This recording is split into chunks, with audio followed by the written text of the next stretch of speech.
Hey guys, what's up? So today, oh God, I banged my elbow on the table. We're gonna go over chapter 21 of Genesis.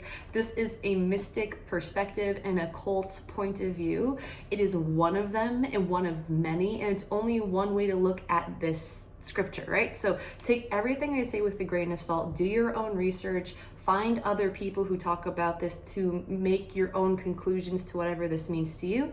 I just find reading it from the lens that I explain has given me a lot more understanding about my spiritual nature and understanding manifestation from the lens of creating the reality I want to experience, right?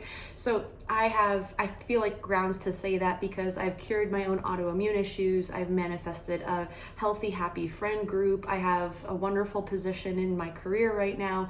And I also found part of what I believe to be my purpose, which is this. And I just really enjoyed my life. And I want to have other people understand that their thoughts, feelings, and emotions create their reality. And when you really sit with yourself in the quiet and observe what it is you enjoy doing in your life through just being mindful of what you naturally light up when you experience something, to lean into that more, and then to see how when you lean into it, the door of possibilities open up more and more, then the people come into your life, and then the opportunities come into your life. And this lends a hand for anything when it comes to relationships, when it comes to money, when it comes to friendships, anything of that nature. Literally, manifestation, the law of your focus and your attention is applied to all aspects of your life.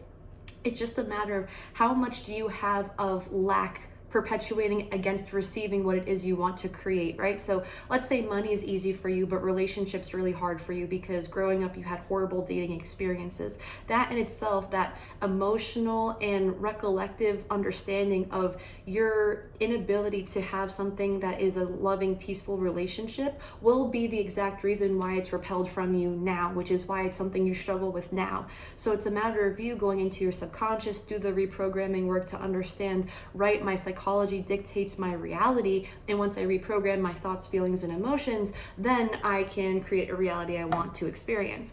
And looking at scripture in the lens of how to do that, how to master your psychology, is exactly why I read it the way I do. I understand it for myself the way I do, and I explain it to you guys the way I do because it's given me my happiness back. And if I can give someone else's happiness back, or their health back, or a different way to approach reality to have more of an abundant life, I want to do that. So without further ado, I'm going to begin. So we're going to start in verse 1, and it says, "And the Lord, capital Lord, visited Sarah as he had said, and the Lord did unto Sarah as he had spoken."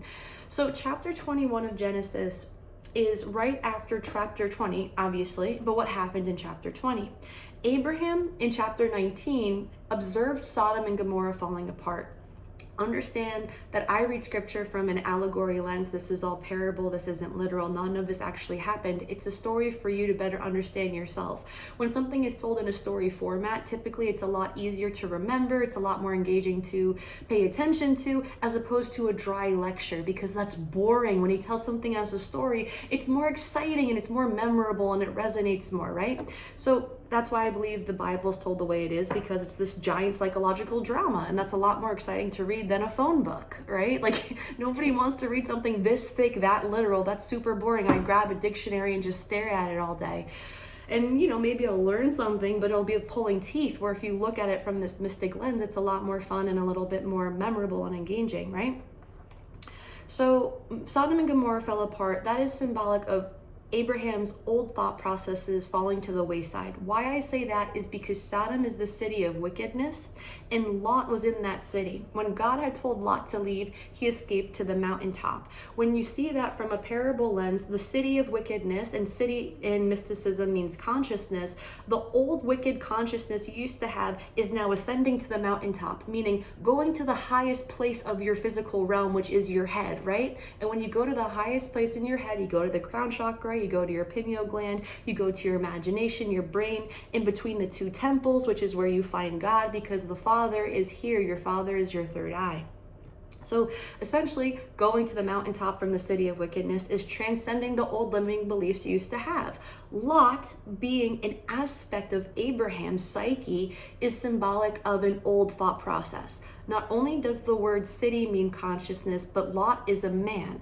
And Lot, being a man, is symbolic of the masculine nature. Okay, so the masculine nature is your thoughts, is your ego, is your mind, and it's your physical action taking. That is the masculine dual nature in you, paired with the feminine nature, which is your emotions, your spirit, your connection to source, and your intuition. So the masculine nature is a lot more powerful and like, I don't know, think of the ego. It's very like, it has a grasp on you, right? It can literally make or break you, where the spirit just is. And you can kind of relate that to women. You can see men getting very angry when they're agitated and bumping heads and like fighting in a bar or something like that.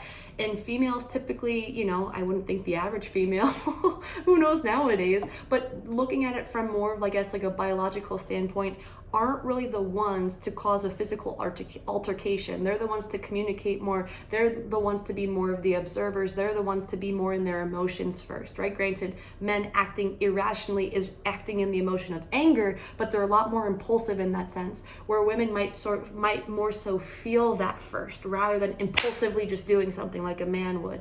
So it's just taking on the I guess like the stereotype of both genders and putting that in parable to represent the characters. So the fact that Lot is a man represents the mind, and Lot is an aspect of Abraham's psyche, because anytime there's a main character in the book, Abraham is symbolic of you. Cain and Abel is symbolic of your duality. You're also Adam and Eve, because you again have the masculine and the feminine nature within you. Noah is you. His sons, Shem, Ham, and Japheth represent aspects of you, right? Ham represents the physical realm. I believe Japheth represents the spiritual realm, and Shem represents the intellect. So it's like, or the thought process or something along those lines. I forget exactly. So when you look at those three different aspects of self, it kind of can summarize the concept of Noah and who he's meant to be at that point in time during the lineage of your psychological transcendence. What I mean by that is Adam is stage one, when he bites from the fruit of the tree of knowledge or whatever. He first was a spirit. He bit from the tree of knowledge, which gave him a mind, and then came Cain and Abel. Cain killed his brother Abel. Cain did that because he is the most savage aspect of your mind when it's barbaric in nature. When your mind is completely taken over and animalistic, you are Cain, right? Then that lineage births onto Noah, and Noah is significantly more holy in the sense of being aligned with his spirit, even though he definitely has his downfalls as well, right? I believe he, after the flood, he ended up naked and was like drinking wine, and then I believe Ham was like making fun of him, and then Shem and Japheth, representing the higher aspects of the psyche, went backwards and put a blanket on Noah, not looking at him. And what that represents is the higher aspects of yourself will always forgive you, meanwhile the lower aspect of you will always ridicule you, right? Noah being you, being in the aspect of the higher, when you went into the ark and you closed the door within, meaning you're closing out the outer world and you're going within yourself, and you're allowing the baptism to happen around you, the flood that will purify the earth, and then you walk out of doing all of that inner work, all of that inner healing, onto a new land, right? A new playing field of awareness. And then you fall victim again, you get drunk, because this whole thing is about, like, sorry, that's like a lot of word salad here, but the whole idea of going in the ark is about a spiritual practice and you doing well and going and doing the inner work. Then you getting drunk and falling victim to the physical plane is you falling asleep to the power that you have, right? So it's just showing that these characters are imperfect, but Noah is a lot less imperfect than Cain, right? Because Cain is a savage, Noah is less of a savage, Abraham is significantly better, Isaac is significantly better than Abraham, then you have Jacob who wrestles with God, and then blah, blah, blah, and then you have Jesus, right? It's all allegory for your mind waking up and falling asleep, and every time you wake up again, you're a revised version of your psychology, which is a lot more in alignment with your higher nature and a lot more aware of your higher nature. But it doesn't mean that you can't fall asleep again, right? Because we all do that.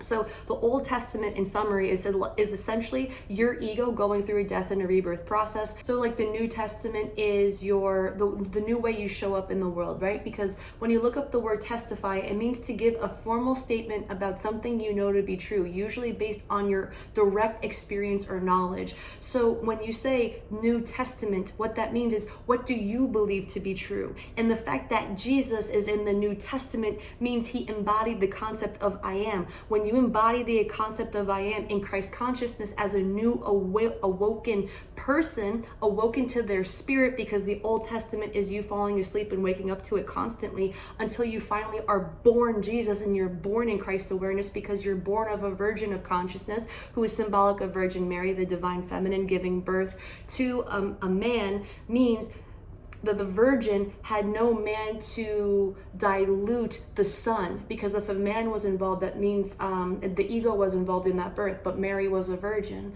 So you got rid of the ego. So that means Jesus has no ego. And that means he can arise to pure Christ consciousness, right? So the New Testament is, what do you testify as? You testify, you claim to be true, whatever it is you claim to be true, by understanding the power of I am. I hope that makes sense. I know I went through a lot there and I kind of derived, but I wanted to summarize the whole idea of chapter 20 being Abraham now moving forward after having his ego death in chapter 19, falling victim to falling asleep again, like I had mentioned before, with Noah, with Cain, with all the characters. And he went down to the city of Gerar, which means a place of friction. And when you fall asleep, you're in friction with yourself, because your emotions, your spirit, and your intellect, and your thoughts, and your judgments are all colliding, and you forget, because waking up to your spirit is a very complex process. When you're not used to stillness in your heart, you tend to be erratic because you're not used to being peaceful. Peaceful seems threatening because what you're used to and what you're familiar with is stuff that actually isn't good for you, like an overactive mind or addictions to physical things. When you're void of needing those things, it means you've tamed your mind to be okay with the peace, right? So chapter 20 is essentially Abraham falling victim to his overreactive mind, and then 21 is him waking up again, right? Regaining awareness to his higher nature. So without further ado, I'm going to go into chapter 21 finally and repeat the first verse. And it says, "And the Lord visited Sarah as he had said, and the Lord did unto Sarah as he had spoken." What this is referring to is the concept that God had promised Sarah that she would bear a son. Sarah was convinced for the entire story, literally for the past, I don't know how many chapters, almost 10, that she was barren, meaning she could not conceive. And she would always say, "Oh, I'm so old. I have all of these things that are going against me. My God, my thyroid probably doesn't work." Like, she didn't say that, but I'm trying to make this very literal for you to understand in terms of like what she's going through. She's like, "Oh my God, my hormones are out of whack, blah, blah, blah. I'm like out of menopause. I'm in menopause. Like, it could never happen," right? And what that means is, in allegory or like symbolism to you, is when you have a limiting belief because you see a physical thing that you assume to be a barrier, that is exactly your judgment towards you thinking that that's a barrier, is exactly why you can't bear your son Isaac. That's why you're barren. That's why your womb is barren, right? Because you don't have belief in your spirit. When something is barren, typically it's like dry. You think it's desolate. It's like a desert. Egypt also means bondage. And I forget what chapter it was. I think it was actually in 12. When Abraham goes to Egypt, he was also barren and being aware to his spirit and being aware to his power to create, because he also is falling victim to not being able to bear Isaac himself, right? Both thought processes in them, whether they're masculine or feminine nature, are barren. Fast forward to chapter 21, both Abraham and Sarah got their shit together, essentially. They had enough ego deaths, they've fallen enough times, much like you when you doubt yourself, right? That's why doubting Thomas is an apostle, because it represents an aspect of your psyche. The 12 apostles also represent the 12 cranial nerves in your brain, and one of them, I guess, is referring to the concept of doubt, right? And doubt will kill you, literally. It'll kill all your dreams. The concept is to transcend that, right? We don't need doubt, because doubt comes from lack and from bad judgment, right? We need to start judging reality from a lens that actually serves us. So the fact that the Lord is now giving Sarah a child means that Sarah recognizes that she is part creator. Abraham also recognizes he's part creator after coming out of Gerar, right? The place of friction, they are now leaving, and out of nowhere, God is visiting both of them and saying, boom, I'm going to give to you what I had promised you. In these verses, they say capital L-O-R-D. I think that's very important because when they capitalize L-O-R-D, what that means is the karmic raw force of what universe source actually is. It doesn't mean an actual person. Capital L lowercase O-R-D, from what I've read so far, means a person who is embodying Christ awareness, right? So I believe Abraham, and I think potentially Lot was called Lord before, and a couple other people are called Lords throughout the Bible, without the capital O-R-D, just the L.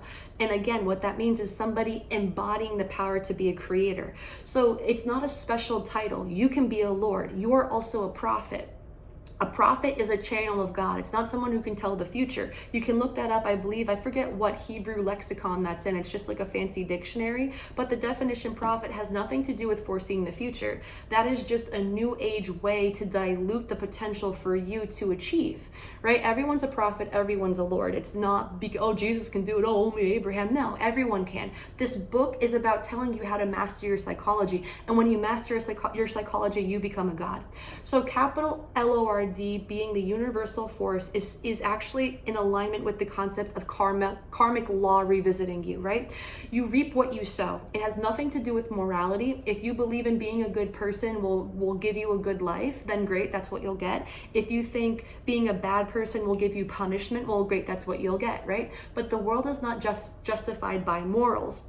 And the reason why I say that is because that's what we all experience. If good people who follow the rules all the time got what they deserve, technically speaking, because they're so good, why do they not have the things they have? Why do the quote unquote rich get richer? You know, whether they deserve it or not. Depends on what lens you think deserving actually is. All of this, all karma is void of morals. What do you think deserves punishing? What do you think's rewarding? And what are you convinced of? Because faith in Latin means conviction. That is the embodiment of religion, is faith, right? Well, we have to have faith in something bigger than us. Oh, have faith in God, have faith in Jesus. Okay, well, what does that actually mean? What does that actually do for you? We've had faith in God and Jesus for thousands of years. Hey, how many wars do there have to be? How many kids have to die? How many people have to go missing? How much hunger does there have to be for something to come back and save us? Nothing outside of us is going to save us. The only thing that will save you is you waking up to the idea and the concept that your reality is shaped by your judgments. And those are deep subconscious beliefs you may or may not be aware of. And that's why it's super important to meditate, because when you meditate, you're void of thought and you're aware of how you judge yourself. And the more you sit with how you judge yourself, the more you see why your life is the way it is, why you don't have the job you want, why your body is the way it is, why your friends suck or why your friends are great. It all depends on how you talk to yourself. Right? So karma is visiting Sarah and Abraham because it's delivering the promise, Isaac. Sarah and Abraham, again, were concerned. They're like, oh, we're barren, we're too old, we can't have a child, blah, blah, blah, all these limiting beliefs. After going to Egypt, which represents the first huge ego death, then going to Gerar, which represents the second huge ego death, and then transcending from that, and then moving away from that, and waking up to realizing I'm actually the creator, boom, chapter 21 happens, the promise is delivered. After a certain amount of ego deaths, you get so burnt out that you genuinely surrender. You're like, I fell victim to my own bullshit again. Oh my freaking God, why do I do that to myself, right? As an example for myself, something I said to myself the other day, I make X amount of dollars per year, right? And I just kept saying that to myself. I'm just saying it to myself. I'm not judging myself at all. Not too long after that, I would say maybe 3 days later, I got a text message from some kind of opportunity that was saying, hey, you get to make X amount of dollars per this situation, which was in alignment with my affirmation. When you start understanding the way you think, the way you feel, the way you judge life mirrors back to you, and you really wake up to literally every single aspect of your judgments, you see how easy it is to create the reality you want to experience, right? So karma will always visit you based on what you're projecting. That's what's happening here. Capital L-O-R-D is literally karma. Karma has nothing to do with morals. Karma has everything to do with cause and effect. The cause starts up here in your mind in the Father, and the effect is the Son. son is the birthing of your emotional expression. That is what karma is. It has nothing to do with morals, because if it had anything to do with morals, everyone who was bad would be punished and everyone who was good would be rewarded. And we both know that that's not the case. So the fact that that is not linear throughout the entire globe means the modern day version of understanding karma has been hijacked. It's not accurate. It has everything to do with what do you think you deserve, and you will get that thing. So, blah, blah, blah. What do we have here? Verse 2. Let's just go to verse 2. Okay. For Sarah conceived and bare Abraham a son in his old age at the set time of which God had spoken to him. So here Sarah, like I had said, has Isaac. And she's like, holy shit, I'm pregnant. This is something I wanted. But again, this is allegory. Sarah doesn't exist. Isaac doesn't exist. Neither does Abraham. What this means is the divine masculine is in alignment and union with the feminine nature, meaning your mind, what you wanted, your visualization is connected to your emotional expression, living in the wish fulfilled, and births your child, which is your manifestation literally in your 3D realm, and his name is Isaac, at least in this situation, right? It's all allegory. Then we have verse 3. And Abraham called the name of his son that was born unto him, whom Sarah bare to him, Isaac. The reason why Isaac is named his name is because in Hebrew it means, his name means to laugh or to rejoice. And this was foreshadowed in a couple different verses. In Genesis chapter 17, verse 17, Abraham laughed when God told him he would have a son at his old age, right? So it's like kind of laughing at the idea of receiving something you never thought in a million years you would, because it's too good to be true. But it's only too good to be true because your judgments make you feel that way. But understand, society gave you those judgments so you wouldn't be a dreamer, so you wouldn't live in the wish fulfilled. Because if you recognized your power, you would be unstoppable, and you wouldn't need the society, you wouldn't need the power that runs the world, right? Because you become the power that runs the world. If all of us understood the power of our imagination and our subconscious programmings and our beliefs, and we said we all want health, happiness, good fortune, everyone to work in harmony, peace for all, and we all projected it to that, 8 billion of us, what would have to happen in the earth? Literally the kingdom of God everywhere. Right? But it would take a massive awakening. It would take everyone to have to be in that state. And that's what this whole process is of the age of Aquarius, is everyone waking up to their consciousness, right? The age of enlightenment. So Isaac is called Isaac because when you finally receive what it is you never thought you could, which is Isaac, because he was born of somebody who was barren, you think, oh my God, the impossible finally happened. What a miracle this is. Miracles don't exist. All that exists is reality that's based off what you believe, right? So prayers being answered, miracles and manifestations, all the same shit, different day, right? There is no difference. It literally, every single aspect of life is a reflection of you. So when you wake up to that, nothing is a miracle. It's just an after effect of what you have within, because the kingdom of God is within you. Everything starts here. Verse 4, and Abraham circumcised his son Isaac, being 8 days old, as God had commanded him.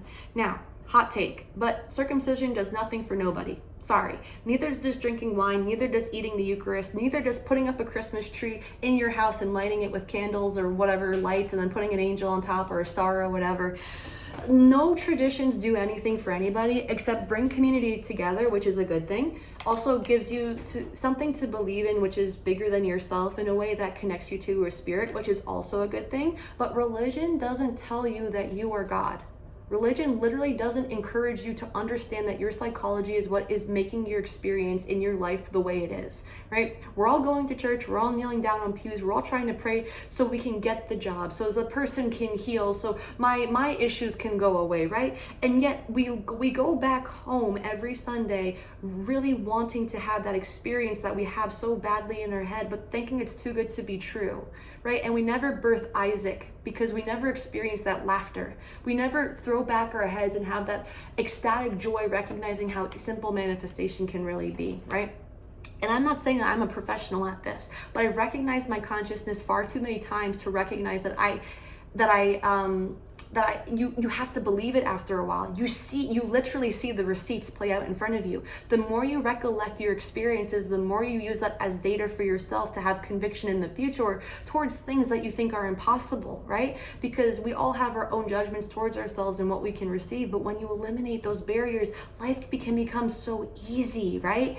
So these kinds of traditions, they do nothing for us, because again, if drinking wine and eating the Eucharist would do something, why isn't the world saved? If circumcising all the boys we had circumcised for how many hundreds and thousands of years would make them more holy, why are we going to so much war? Why are we sending all these men to kill each other? That is the antithesis of spiritual understanding. It doesn't make sense. Circumcision helps nobody in that sense, right? It doesn't make any more spiritually awakened, right? So it's like, also, just as a side note, if I was to go into a room and you were to give me 100 circumcised men and you were to give me questions to ask them to see if they were more holy or not, I would have no idea who's circumcised or not.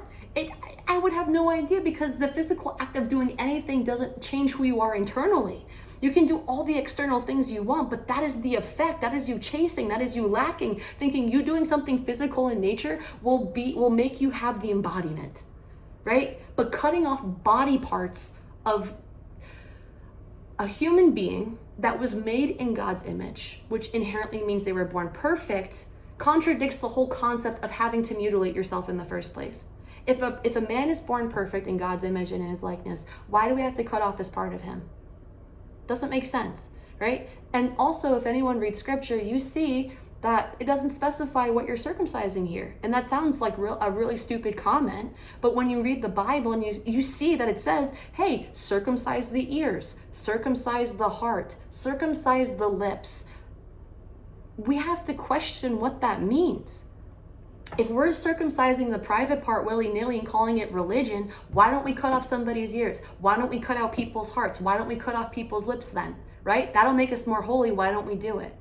So it's like, why are we picking and choosing traditions? Is it to benefit some people who want to have this weird, bizarre take on power? Probably. Yeah, I think so.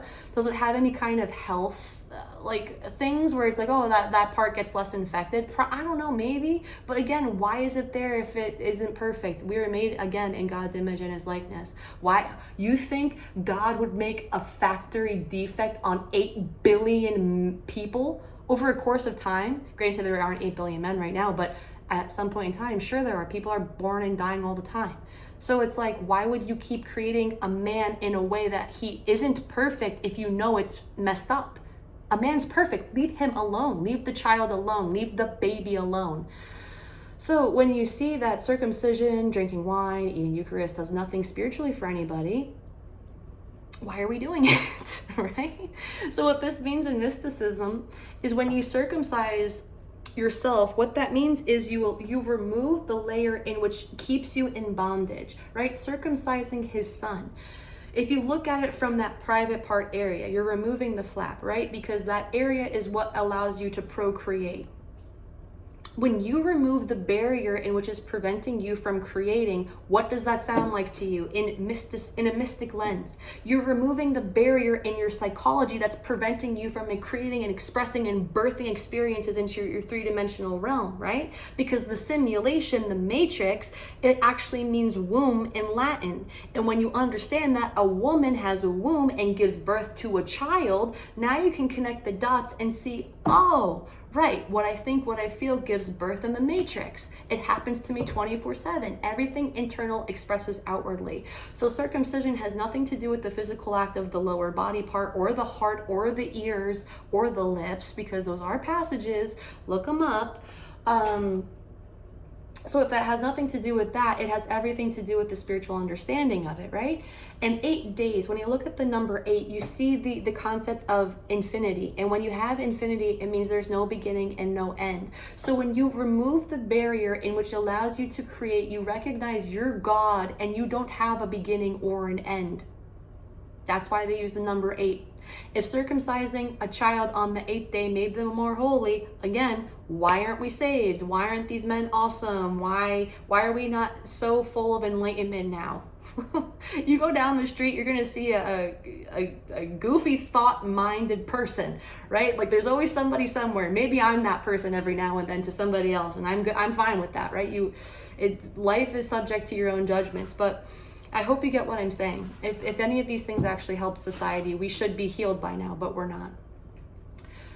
Okay, so then we have verse 5. And Abraham was 100 years old when his son Isaac was born unto him. Why 100 years old? So understand, in the Bible, numerology, the names of people, the places of people, the genders of people, the colors of things, the direction you're going, all of it means something. It's not like you just name somebody Joseph and then you're like, all right, that's it, we're gonna go to bed because that was a long day we just had and we had to wrap things up that day. It's like, no, everything has a purpose. So when you see the number 100, what does that mean? The number 10 in numerology is in Greek means like deca, and deca is the completion of a cycle. So when you have 10, you also have 1 and 0. In numerology, you don't count the 0 traditionally, so you can drop it, which also means 1. 1 correlates to the masculine principle and 0 correlates to the feminine principle. From what I understand, the masculine principle being 1 is because of what you circumcise, right? And then for the 0 is the womb, is a woman's blah. You get what I'm saying. So when you have that, you see how the binary code is 1 0 1 0 1 0, because that's the story of creation, man and woman coming together in union and creating more ones and zeros. That's what code is, right? That's what the matrix is. So when you have 10 and 10, what that means, in my opinion, is just magnifying the power of completion twice.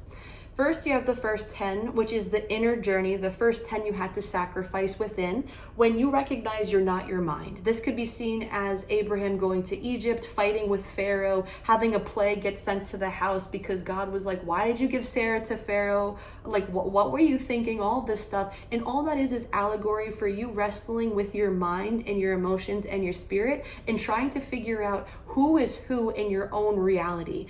And I've been there multiple times, right? Sometimes I think my emotions are guiding me to do a particular thing. And personally, this is my opinion, I do not believe your emotions guide you to do anything. Emotions are a response to what you're experiencing. And the only way I believe you lead with intuition is being completely void of thought and emotion. And that is when you're in meditation. You go with what feels good. It's not necessarily an emotion you're feeling. It's just like, this is a knowing. This is correct, right? So that's my point of view. Will I think differently in the future? Maybe, I don't know. I'm always learning, but for right now, that's what I got going on. So again, the first 10 is trusting God without knowing the destination. He left the city of Ur behind. He had been there for over 70 years, and like God was like, hey, just come over here. Just come, leave your city, everything you know. I believe Ur means sin.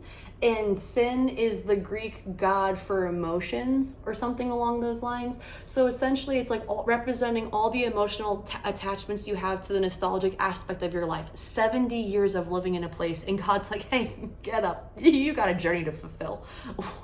You'd be like, what? Right? Like logically that doesn't make sense, but intuitively it does. So that is the first 10. It's the inner journey. It's trusting the calling.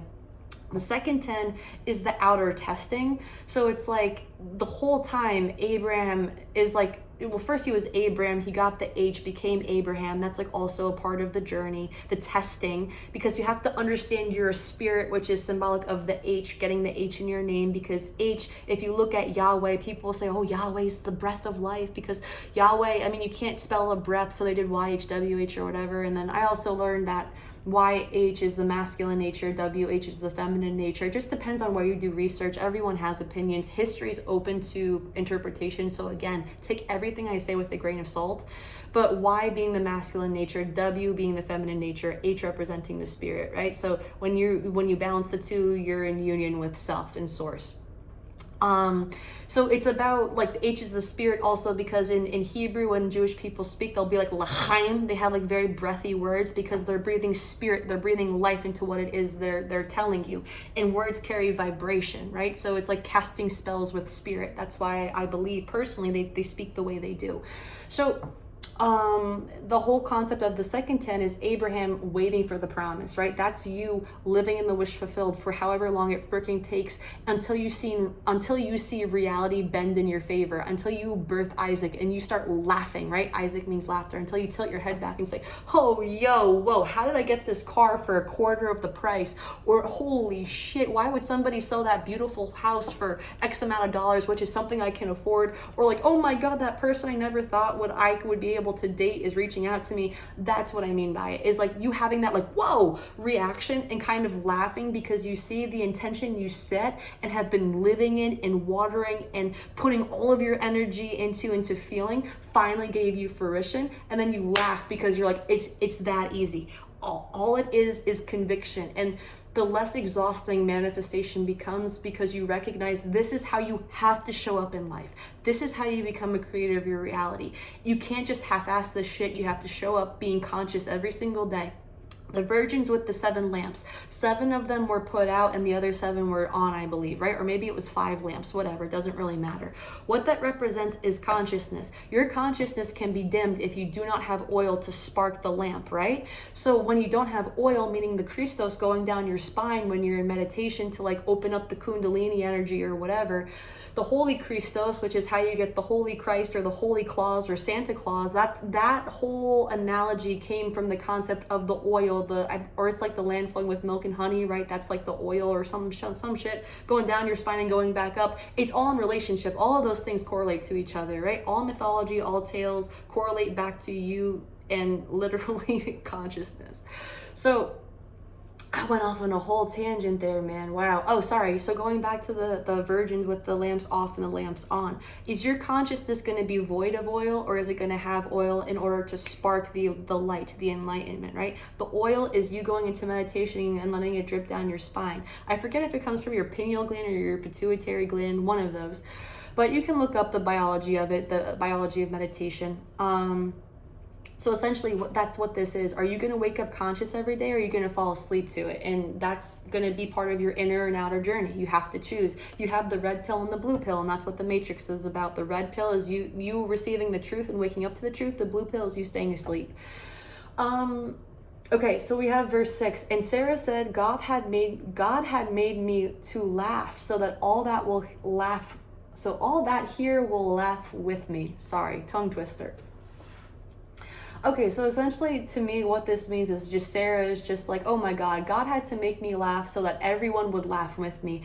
Essentially, it's just like you have to prove yourself so right that it's just like everyone acknowledge, like you think, you kind of make like this universal bang understanding and awakening for yourself. Like everyone had to participate in this. Like I had to do all of this and put all this inner work in to really have this like huge experience. It's really not talking about like, oh my God, so many people or whatever. It's just talking about the expansiveness of joy that you feel. Like all of me is whole, all of me is complete, all of me had to laugh when I had to create this to get my attention, to remind me that I'm the creator. At least that's how I take it.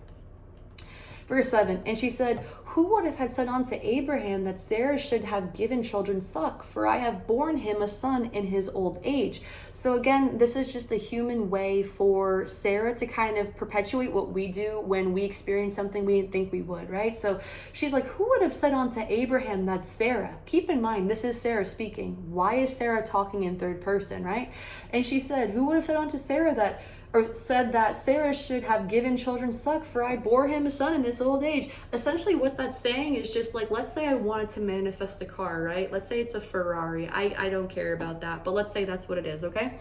And I'm like, oh my God, I want a Ferrari. I want this so bad. I just want to experience driving behind the wheel and blah, blah, blah, and all this stuff. And out of nowhere, I get a call from a dealership being like, hey, if you trade in your vehicle or something or other, and then we can make something work. We have to sell it. We have to get out of the lot today because other cars have to come in onto the lot. So we'll give this to you for this like incredible rate because it's an inconvenience to us at that point.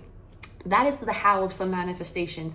Things will have to bend in your favor. Other things will have to happen, like cars moving out of a lot and being an inconvenience to people, for new cars to have to be put on or whatever, in order for you to get what it is. You don't have to really do much. It's more so living in the wish fulfilled and following your intuition to receive whatever it is you want to receive.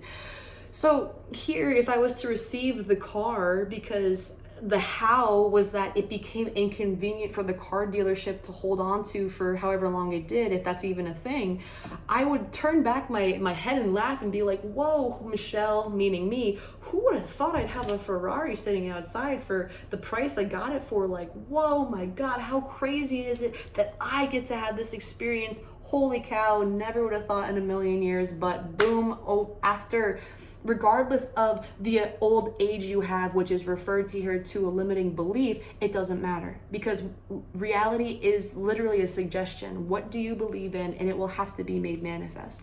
So she's just having a human experience, saying stuff we would do, being like, Michelle, you're so lucky. How crazy is that? Because I bet you probably catch yourself in third person thinking like, holy shit, Michelle, that was a close one. Like, let's say a car drove by and almost nipped me or something like that while I was walking on the street. Like, it's like we will have these weird communications with ourselves, and it's like the Bible will pick up on those human, I guess, personifications we do when we're in particular emotions or situations to like help us understand, help us live in context to what they're trying to explain to us. So then we have verse 8, and it says, and the child grew and was weaned, and Abraham made a great feast the same day that Isaac was weaned. So I made this on TikTok, and some girl was like, made a comment being like, my understanding of this is, how is it that Isaac was immediately born and then weaned the same day? That's how I took it. It doesn't say that, right? It doesn't say like, oh, you know, the fact that I didn't say that it was over a course of years made me assume they meant it was literally all within the same day, because it's the same verse. All of this shit is just happening back to back very simply. They had a son, now it's weaned. And it's like, when did this happen, right? I look at that and think this seems like a very haphazard story to like not imply a timeline if the timeline actually mattered, right? So my point of view was saying like, how is Isaac weaned so quickly and then just out of nowhere eating a giant feast with his dad? Like, that sounds so random. And some girl was just like, well, that's exactly what happened. Like, after you wean a child, they can eat food. And it's like, okay, but what does that do for you? If you're sitting in a pew and then the father's telling you, and the child grew and was weaned, and Abraham made a great feast the same day that Isaac was weaned. Great. And I still have bullshit in my head, Doc. I want it figured out. How does this scripture help me get through what I'm experiencing in my mind? And that's, I guess, my biggest gripe with church, is that they don't really help you with your psychology. They just tell you, oh, your Savior's coming one day. And it's just like, dude, I need my Savior now. I've been through enough shit, right? So when you say, and the child grew and was weaned, to me what that means is, a child is your manifestation, right? It's something that you put all your thought, all your emotion, all your intention into, and you finally gave birth to Isaac, meaning you're finally experiencing what it is because you lived in the wish fulfilled long enough. When you finally experience your manifestation, you no longer have to constantly nurse it, right? Because breastfeeding implies nursing something. And when you're nursing something, it's the idea of constantly have to nurturing your mind. I'm living in the wish fulfilled. I have the car. I'm in the relationship, blah, blah, blah, whatever it is you want to experience. Once you have Isaac, once you have that relationship, once you have the job, whatever it is you want to have, you don't need to constantly nourish it. You don't need to feed it. You can wean off, putting all your emotional energy into it. And you make a great feast the same day the child is born, because you're celebrating. Anytime you eat a gigantic amount of food, asterisks, because we've all been there, but typically it's to celebrate something, right? For Christmas, what do you have? A giant meal. Thanksgiving, giant meal. 4th of July, barbecue, giant meal. Like, every holiday is a giant meal, which is a giant feast, and that comes with celebration.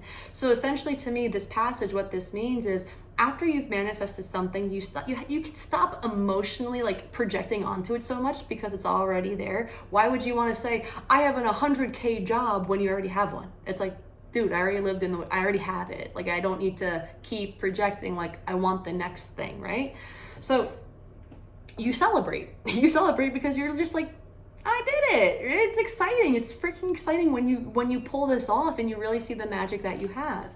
All right, then we have verse 9. And Sarah saw the son of Hagar the Egyptian, which she had borne unto Abraham, mocking.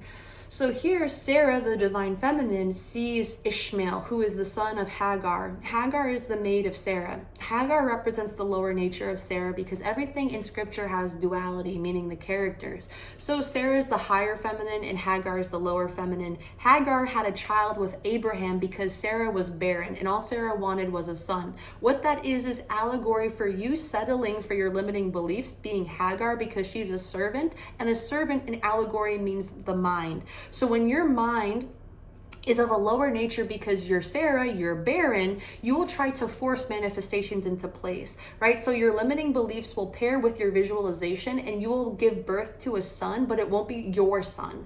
It'll be a son that you don't necessarily want, which is a false projection in the sense of living in the wish fulfilled, right? It's like a half-assed manifestation.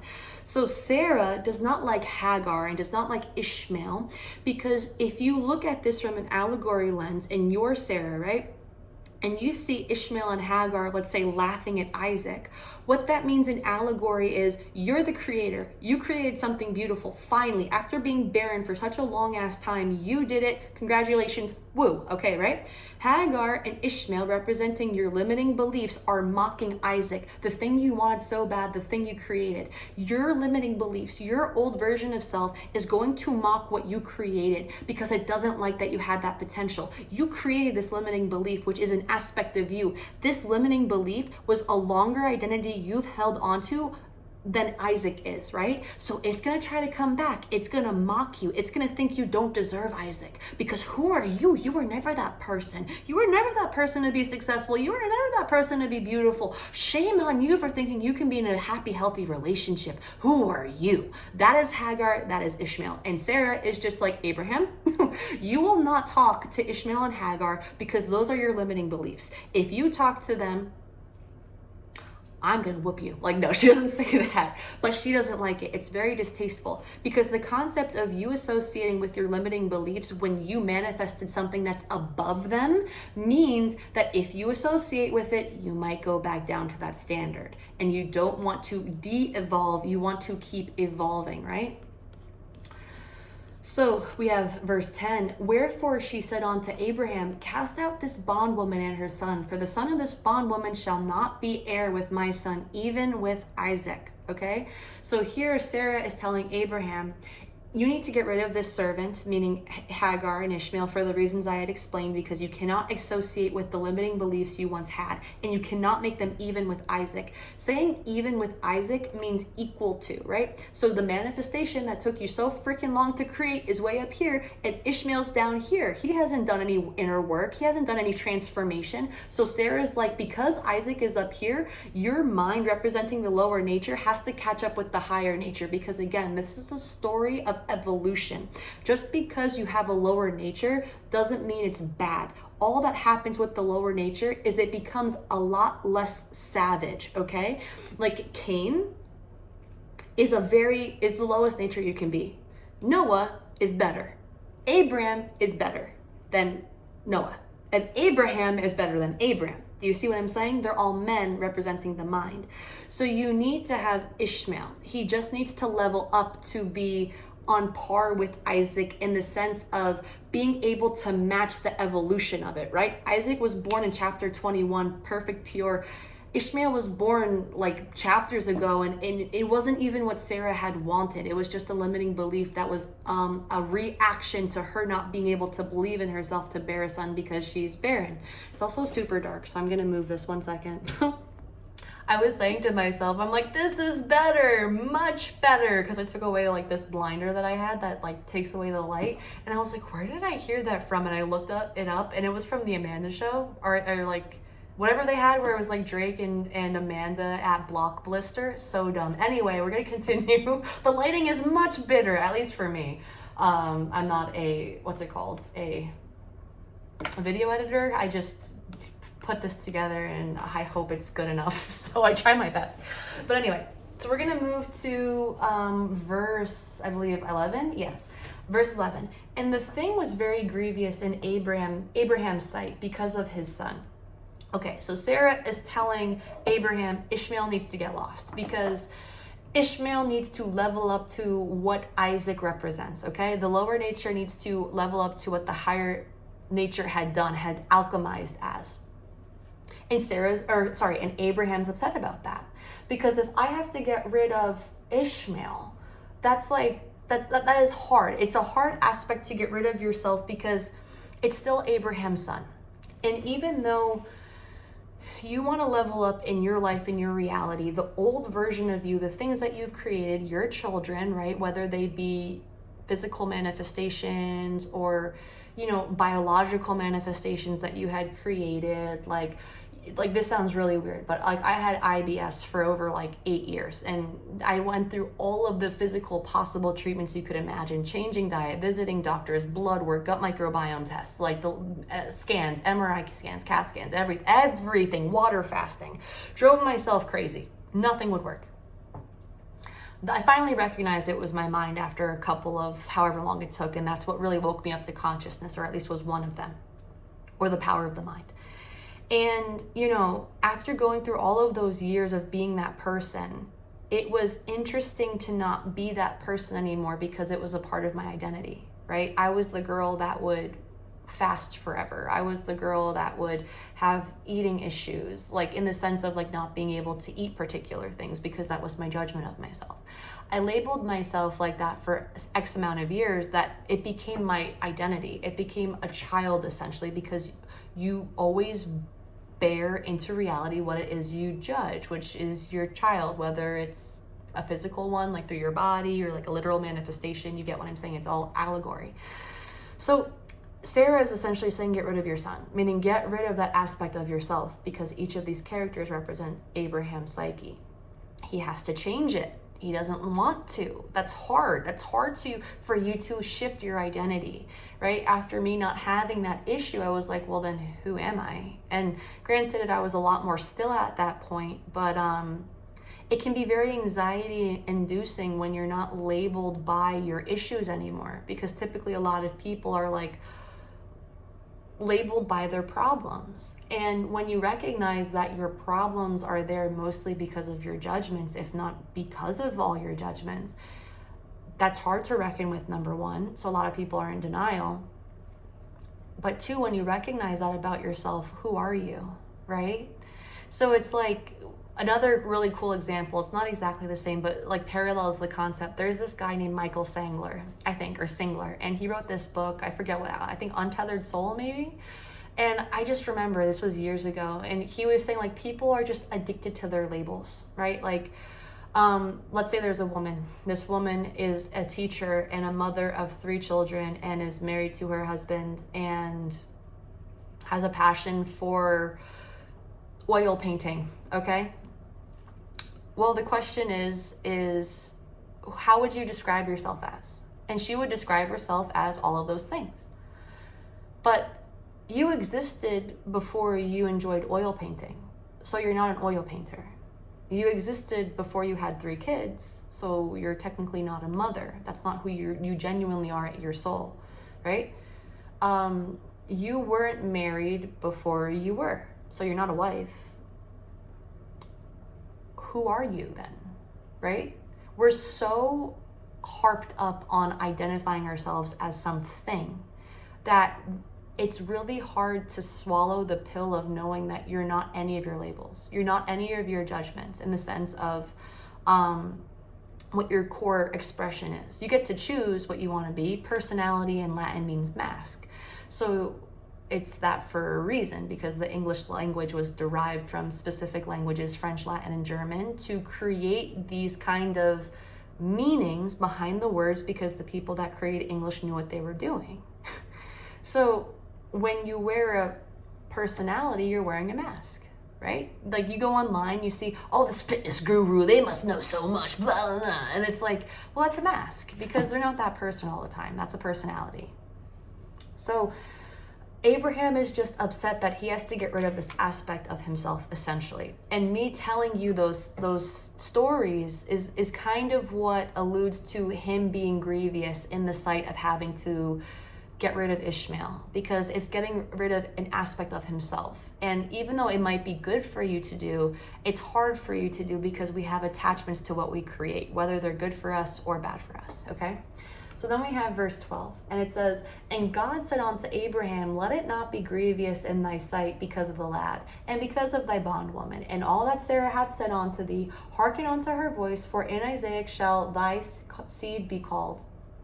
So here, how I understand this is like the experience of having to release Ishmael and Hagar should not be a hard process. It's okay to grieve, but do not stay in the grieving as a persona, right? Like there's a lot of people who actually do that. I know a couple people in my life that make it honestly their personality to an extent. And it's very hard to be around them because there's so much more to life, given the fact that, you know, they're selling themselves short. They're thinking about the past, not about what they can be in the present and who they could be in the future if they were to choose the concept of creation, right? What do you want to create? What is your soul's expression? What gives you joy? What gives you light? It's not to say that grieving isn't healthy. It's just staying in that state is what is very dangerous for a human psychology, because then you identify as loss as opposed to the abundance you have within, right? So when he says, listen to Sarah, from hearken unto her voice, for in Isaac shall thy seed be called. Essentially what this is always follow Isaac, the voice of Isaac, the concept of Isaac, because that's divine guidance, and that's where your seed will come from, right? That's where more fruition will come from, because when you think of the concept of a seed plants plants, and typically those plants are fruitful and they'll provide for you nourishment, and that is just, again, another way to say manifestation, right? So the process in which you created creation and how you created Isaac, keep doing that, is essentially what God is saying. Verse 13, and also of the son of the bondwoman will I make a nation, because he is thy seed.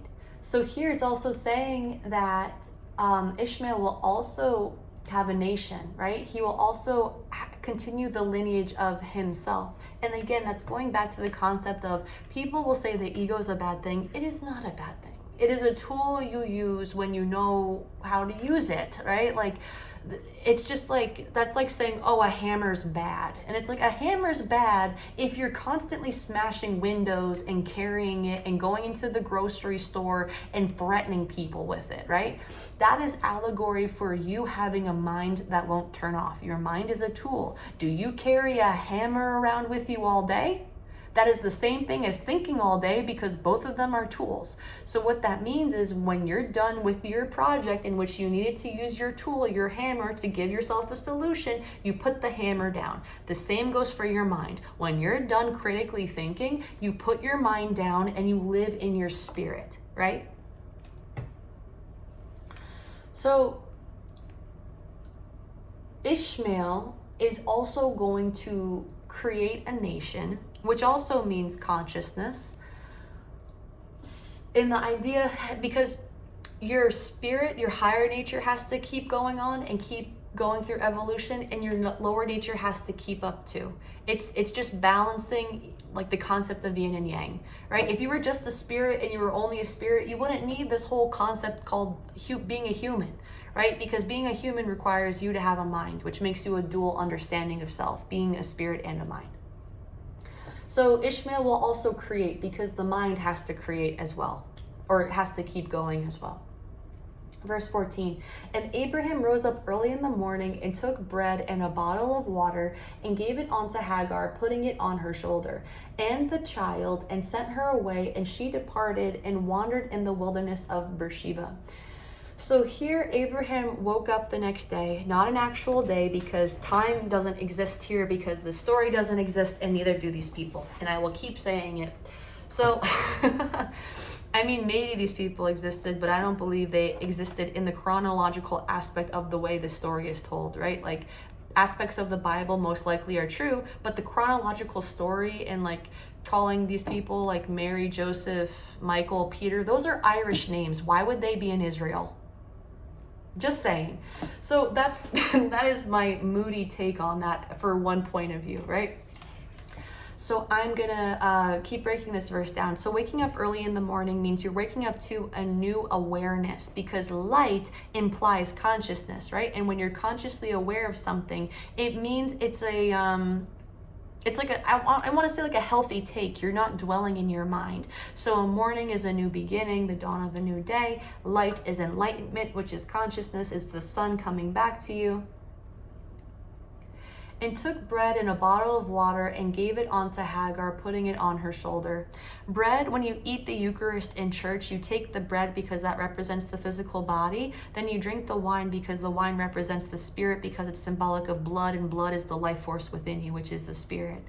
So you take the bread in in respect and homage to having a body to nourish it. Then you take the water to also nourish your spirit, because water is like a purifying thing. Think baptism. You naturally cry after you have so many thoughts and emotions going about you, and that's the mind going crazy, and then your body will naturally baptize you with tears to purify you, which is the spirit coming through and being recognized because you finally surrendered your mind after burning yourself out, right? So Abraham is preparing Hagar to go into the wilderness with sustenance for both the physical body and the spirit in order to achieve what it is she's meant to do when she goes in the wilderness, along with having her son. He also puts this on her shoulders because it's implying the concept of this is your project to bear, right? I don't want to say burden. This is just your new journey you need to go on, and putting it on your shoulders implies work, right? This is going to be lifting, but you can do it. So she goes into the wilderness. Beersheba in Hebrew means well of the oath. So here, how I take this is a well has water and an oath means a promise. And if God is sending her to Beersheba through Abraham, like meaning like Abraham, you need to go do this and send her there. Or at least I can assume it's being guided in that sense of like send her to Beersheba. That there's always a promise through trial and tribulation, meaning it's hard to go through bullshit and to be in the mud, in the thick of things. But once you sit with it, meaning you don't react to what it is you're experiencing, whether it be an overreactive mind and overreactive emotions, for whatever situation you're in, sitting in it is the best way to deal with it because you're not afraid of it. You're acknowledging it. You're allowing it to happen. You're witnessing it. You're being the observer. And going to the well of oath means we will nourish your spirit with promise, right? There is going to be a gift at the end of all of this hardship, because truly I believe only hardship will teach you the lessons that you need to learn. At least that's how I've experienced my life through waking up as a conscious creator. It wasn't just having an autoimmune issue. It was a slew of other things too that were emotionally, physically, and everything spiritually exhausting. So then we have verse 15, and the water was spent in the bottle, and she cast the child under one of the shrubs. So here you can look at Hagar putting Ishmael under a bush because the water is spent. In a sense, like you can look at it in a couple of ways, but this is how I'll explain it. She took the old version of what her creation once was and got rid of it because all of the water, all of the nourishment to keep that thing alive has been depleted, right? You exhausted the resources for where you needed to get to, and because everything has been eaten, everything has been drunk, sipped on, everything has been used up. That's all you needed for that part of your mission in your life. So what you do there is you just abandon the rest because you don't need it anymore. It no longer has relationship to you because you're no longer that thing, right? You nourished yourself to the point of which that identity served you, and now you're ready to move on. So that's why she puts Ishmael under a bush, because Ishmael, being a limiting belief or an aspect of a limiting belief, no longer serves her, and she needs to get rid of him no matter how much she loves him, right? Being you with your old identification with self, no matter how much you love the personality you once were, you need to leave that person behind, even though it gives you comfort because it's familiar.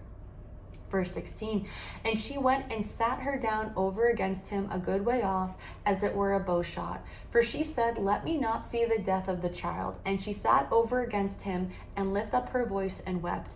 So the way I understand this is, okay, so now you're having a personality shift. You're leaving the old version of you. You're literally turning your back to it like this and being like, I'm no longer going to identify with my old self. I'm done with you. And you might think that's easy to walk away from. But when you're in the wilderness, when you're in the thick of things, which is where there are, all of your sustenance that you're used to having is completely depleted. That is very, again, an emotionally, a spiritually, and an intellectually challenging experience to go through. So when you're removing the old version of yourself, you're going to cry out to God because it's a shift in your conscious awareness. Who am I if I'm not all my pain? Who am I if I'm not all my limiting beliefs? I created that identity. I don't know what else to create because I haven't created anything better yet. Am I really going to be meant for more? Is life actually going to be beautiful for me? It never has been. I don't know if it will, right? So that's kind of what she's going through, being like, I know I need to do this, but it's really freaking hard to leave who I once was because that's comfortable. Verse 17, and God heard the voice of the lad, and the angel of God called to Hagar out of heaven. It said unto her, What aileth thee, Hagar? Fear not, for God hath heard the voice of the lad where he is. So what I see here is like God will see any aspect of you at any given time. You at your rock bottom, you giving up, you shifting into a new awareness. God is aware of everything. God knows where the lad is, okay? So he's essentially kind of saying like, why are you upset? Why are you scared? Like, we've been through this concept through your story before. And keep in mind, this isn't necessarily about a woman named Hagar, however you call it. This is all about Abraham's psychology, spirit, emotions, and intellect transcending and transmuting itself. So this is all happening in like a meditative state, right? The Bible's like the story of Inception. And Inception is about the Bible. So is the movie Avatar. So is the cartoon Avatar. So is the Matrix. So is Harry Potter. So is any successful blockbuster book or TV show or movie. It's all about the story of creation, life and death. That is the only story ever told. So we have verse 18, and it says, Arise, lift up the lad and hold him in thine hand, for I will make him a great nation. So here, when it says lift up the lad and hold him in thine hand, typically in your hands, you will hold something because it means that you're going to use it for something. To an extent, it is going to be to your benefit as a tool, I would hope, right? So if I'm lifting up a paintbrush, it's a tool for me to be creative. If I'm lifting up a pair of scissors, it's a tool for me to cut something into, I don't know, create like pretty little snowflakes for Christmas time. If I have a screwdriver, I'm just like, imagine if I was like, if I have a power saw, if I have a sand duster, or like a, what's it called when you want to, not a sand duster, but to like smooth out wood or whatever, you know what I'm saying, sandpaper, I don't even care. But typically in your hands, you hold a tool because these things are meant to benefit you, right? You're going to do something proactive, I'd hope. So arise, lift up the lad and hold him in thine hand. What this means is, do not discard the old version of yourself as something that you need to mourn. It's not useful. You can always alchemize it, right? So it's just life and death in the sense of creation. It's the story of the phoenix. From the ashes you will rise. But you need to create the ashes in the first place in order to become the new version of yourself. Do you see what I'm saying? This is how the story of creation works here. Lift up the lad and hold him in thine hand. You needed to be the person you were at your breaking point in order to become the new person. Because keep in mind, this is a level up from where you were before it. You were Cain at one point in time, man. You were a savage. But now you're doing better. And now in this chapter, in the next couple of verses, you're going to be doing even better, right? So when you're lifting up Ishmael, you're not seeing him as a burden or a rejection of yourself. What you're seeing him as potential for what it can become, right? You're not looking at your addiction, let's say, as something that was, you know, this baggage that you can never identify as. You need to embrace it, right? Like, let's say you had an issue with alcohol, right? And you were lucky enough to get out of that addiction, and you rose to the occasion of mastering why it is you even went to alcohol in the first place, which is very hard to do. And it's the foundation of any addiction, is why are you emotionally charged to need that dopamine hit or that distraction, right? So when you can do that, and let's say you understand what alcoholism is, right? You know what the lowest low is when you get that bottle and you start drinking and you think thoughts and then you fall asleep feeling like shit and you wake up feeling worse, and how it affects your family and how it affects your job and how it affects everything in your finances and your social life and all the rest, your health. You've been through that baggage, right? And one could be ashamed, one could throw it under a bush. Or you can use that experience, put it in your hand, and maybe gift it out into the world and become a part of the 12-step program as a mentor. Because you knew what it was like to go through the depths of hell in which you experienced. So maybe you can use that that dark part of your life as a safe place for somebody who's currently going through it to guide them on how to get out of it. That is alchemizing your darkness. That is taking the child from under the bush, nurturing him and making him a great archer, which happens in the future, okay? So he gets a great nation because your mind also needs to transform along with your spirit. Isaac exists. Isaac is a level up as like, he's one of the highest Christ figures right now because he's an offspring of Abraham, meaning he's a continuation of the lineage that will then birth Jesus. So if Isaac is here, that and Ishmael is his counterpart, right? They need to be equals. So Ishmael needs to step up. So then it says, in verse 19, and God opened her eyes, and she saw a well of water, and she went and filled the bottle with water and gave the lad drink. So here, after Hagar getting that pep talk from God, saying like, yeah, you know, maybe I can use my baggage as a resource. Maybe I don't have to abandon that aspect of myself. Maybe I can make it rise to a different occasion and help me in some way or some form, right? So by opening her eyes, it means she's aware, she's conscious of what Ishmael can become. And then because she was conscious of it, she could now nourish the son again, seeing a well of water, right? Nourishing the spirit. And she went and filled the bottle with water, mirroring the concept of fill your cup, right? And let your cup runneth over, meaning abundance, and gave the lad drink. Now Ishmael has spiritual sustenance because there's belief, right? There's faith, and faith in Latin means conviction. So in verse 20 it says, and God was with the lad, and he grew and dwelt in the wilderness and became an archer. So before I had mentioned the archer aspect, you went from a dying, crippled child, forgotten under a bush, about to see, like being on death's door, right? And then you alchemized yourself into a brilliant archer in the wilderness. How fucking cool is that, right? Talk about the underdog story. So God will be with you no matter how far away you are off course, how low you think you are in your life. And if you just drink the water, if you nourish your spirit and listen to the guidance God is trying to give you, because he will always meet you with where you're at, meaning your intuition. Your connection to God is always there. You just have to be aware of it. You have to lift up your eyes. It has nothing to do with these two eyes. When you lift up your eyes, it means you go up to the highest place. You go up to the mountaintop, which is your pineal gland, right? Your third eye. And God allowed him to become a great archer. I really love this verse because archer implies you always hit the target, right? Or at least that's the goal. So when you look at the concept of sin, right, in our Christianity or Catholicism, sin came from the Greek word harmatia, and harmatia meant missing the mark. So essentially sin became a moral concept with religion, you know, as time went on when they took it more literally. But prior to it becoming literalized, it was very much mystic in nature. And they understood the power of psychology and intention prior to everything getting, you know, indoctrinated to, you know, make people believe in morality and things of the like. So when you see that sin, which is the context of religion, saying, hey, you're born a sinner, you know, you suck inherently. You suck because you're here. It's like, dude, I didn't choose to be here. I probably did, but like, I don't remember. And again, if I was born in God's image and his likeness, then how am I a sinner? That means God's a sinner. And that must mean it's okay to be one, if that's the case. But hey, if God ain't a sinner, then that means I'm not either, because it says right here in the Bible that I am born perfect. I'm made in his image. I'm made in his likeness. So that's a contradiction to point out. But the idea of missing the mark used to be the word for sin.